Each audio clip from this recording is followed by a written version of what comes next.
That particular bear, Little Ricki, that we have now, she came from Gettysburg Game Park.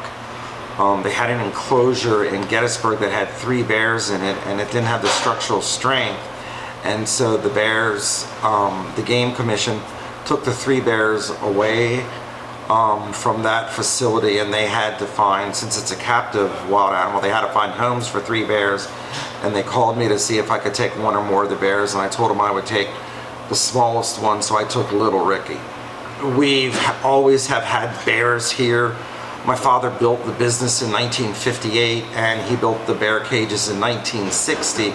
So there's been bears at this location since 1960. My father told me the reason that, first of all, you know, he's an animal lover, and every winter he would close the ice cream shop and go to Marathon, Florida to fish.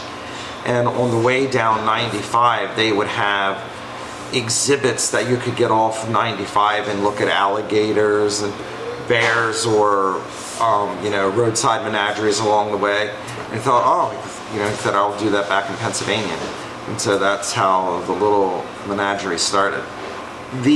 Over the last 5 years, the animal rights groups have been becoming more vocal and more disruptive of your business. And I was even talking with a friend I've had for a long time that when something happens to Ricki, we don't know if we could do it again.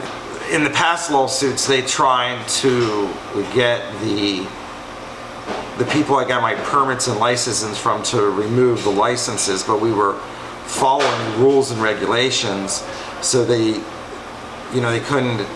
wouldn't take my license or permit away from me since we were following the rules. And this time, I guess they decided to go through social media, you know, to bring the attention to Ricki. Probably in the future, you know, with the way things were going, I probably would have never replaced her, but my concern is letting them take Ricki is she's lived here for 16 years. So she has a routine, she's hand fed, she's catered to,